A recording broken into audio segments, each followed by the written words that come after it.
Second World War by female labour. All the men was away fighting for their country. The ladies of London, they were left at home. They constructed this bridge. Now the ladies, they faced the bridge in a self-cleaning Portland stone. Every time it rains in London, which is about 3 or 4 times a day, the face of the bridge, it receives a thorough wash. A nice building to your left now, behind the trees, the long white building with the green dome. That's Somerset House. That's over 300 years old, built for the Dukes and Earls of Somerset. It used to be in that building where we kept all birth, death and marriage certificates. Now folks, I am afraid to say that today that building is home to a criminal organisation, and they like to call themselves the Inland Revenue, the taxman, so that's his offices to the left. Now just in front of us on the left, a large white ship with a yellow funnel, the HQS Wellington. She was a part of the New Zealand Navy. She saw action throughout World War II. Moored in London as a floating livery hall for the Honourable Company of Master Mariners. To be a part of the club, you must have been a captain of a ship at sea for over 25 years. The president of that club is King Charles, and he's been so for the last 20 years. Look behind that ship on our left, on the river's wall, there's a stone archway. That's called Temple Arch, with old Father Thames looking over his river. That is a official boundary line between 2 cities. That's the city of Westminster we are leaving. We have now entered into the 1 square mile city of London. And it's very near low water in London. The tide has been leaving for the last 7 hours. Soon the tide, it will turn direction and it will start to flood back into London from the North Sea, and it will do so for the next 5 hours. So in 5 hours time the water level would have risen just over 7 metres. Very powerful rise and fall of tide.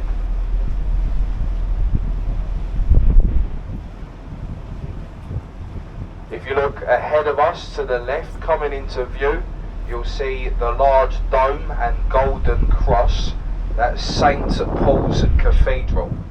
St Paul's Cathedral was designed by Sir Christopher Wren. It took 35 years to build, completed back in 1710. Now keep looking on the left hand side, the white building with a green roof and a pinnacle on top. That's the old City of London School for Boys. It was here where Sir Winston Churchill attended before going on to higher education. Today the building is owned by J.P. Morgan.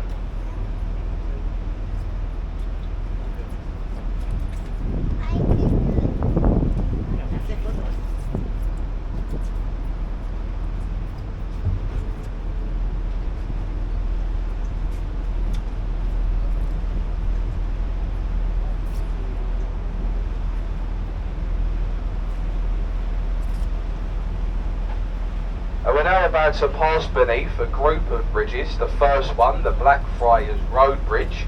This bridge was opened by Queen Victoria in 1869.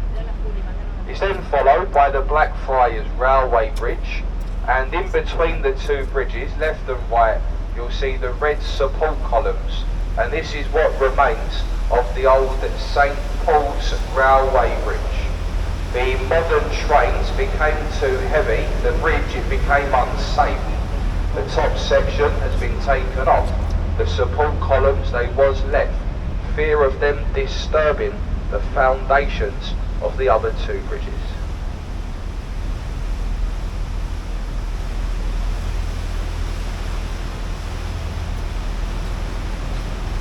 A very popular part of London today is along the river to the right. This is all called the South Bank of London. The south bank is a riverside walkway, and the walkway goes from the London Eye along the river to Tower Bridge.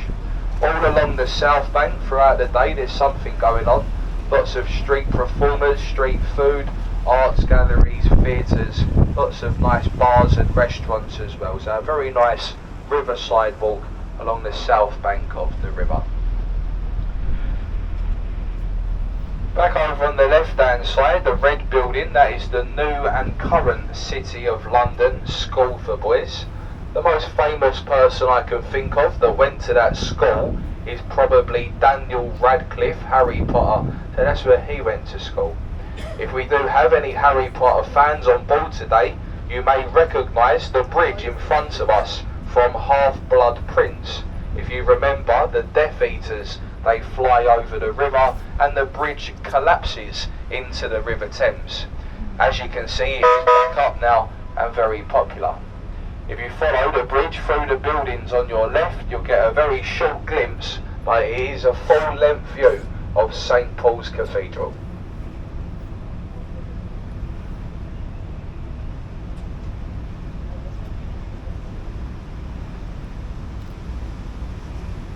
If we have any fans of Shakespeare on board today, if you look to the right, behind the trees, there's a white circular building. It's got a thatched roof, and that is the replica to William Shakespeare's Globe Theatre. Now on summer nights you can go over there, you can watch all of Shakespeare's greatest plays. They're all being performed as they would have been done in the Elizabethan era. They don't use any stage lighting, no microphones, and it is the only thatched roof building in London since the Great Fire back in 1666. The next bridge is Suffolk Road Bridge. This is the least used bridge to span the Thames. That's because the approach roads are so well hidden into the back streets of London, not many people can find the bridge to use it. There's not many cars crossing over, not many people. They do say if you see someone on this bridge to give them a wave, as that lady up there is most certainly lost. It's a very hard bridge to find. Now through the bridge to the right in the corner is a very nice old riverside pub. It's got red window frames and the lights outside. That pub's called the Anchor. It's over 400 years old, dating back to 1615. They do say that Shakespeare, he used to hire the attic of that pub as a dressing room for his actors before performing at the old Globe Theatre. The original Globe, it stood just behind that pub in Park Street. So that's a very nice riverside pub, the Anchor at Bankside. Whilst you're in London, if anyone would like to visit the very popular Borough Market is just behind the buildings on the right hand side. Keep looking to our right, there's a gap in the buildings, and in the gap on the right there is a wooden pirate ship. Now, have you all seen the film Pirates of the Caribbean? Yep. Well, that's got nothing to do with it. Anyway, that is a pirate ship. That is a replica to Sir Francis Drake's ship, the Golden Hind. Sir Francis Drake was the first Englishman to sail a ship around the world. He done it on a boat exactly the same as that one. Now we're going to go under London Bridge. This is the 5th London Bridge to stand here. The first one built by the Romans over 2,000 years ago. The previous London Bridge, it was sinking into the riverbed. Taken down, it was sold to an American businessman. The bridge, it was shipped to California, from California by truck, taken to Arizona, where it now stands across a man-made lake called Lake Havasu. If you've got your cameras, point them to the right, you'll see the name engraved into the stonework. Makes for a nice picture. Keep looking to the right, and dominating London's skyline, the Shard, the tallest office block in Western Europe. That stands at 1,016 feet tall. That is also home to London's highest viewing platform. It's on the 72nd floor. It's the best view of London you'll get. It does come at a price though. To go up there, I believe it does cost £70 each. Now, personally, I think that's very expensive. I would recommend you going on the other side of the river. On your left, the tall glass building that gets wider as it goes up. At the top of that building, there's also a viewing platform, and that's called the Sky Garden. It's over 100 feet higher than the London Eye, and the best thing about that viewing platform, it is completely free to go up there. So it doesn't cost anything, definitely worth looking into. That's the Sky Garden. Now coming up on the right, in the river, the warship, the HMS Belfast, built in Belfast, Northern Ireland, in the same shipyard that built the Titanic, the Harland and Wolff shipyard. She saw action throughout World War II. She bombed the beaches of Normandy on the D-Day landings 80 years ago. Moored in London as a museum today, is a part of the Imperial War Museum. You can go on board, explore all 9 decks, and I do think children under 10 go for free. A very good picture in front of us, folks. You've got Tower Bridge and 2 red double-decker buses as well. So it makes for an excellent picture. Tower Bridge, that's the gateway to London. It was opened in 1894. Not very old, but built in the Gothic style to blend in with the Tower of London, which is now on our left-hand side. The Tower of London to your left has been many different things, most famously known for its imprisonment, torture and execution. If you look along the river's wall to your left, very shortly you'll see a bricked up archway.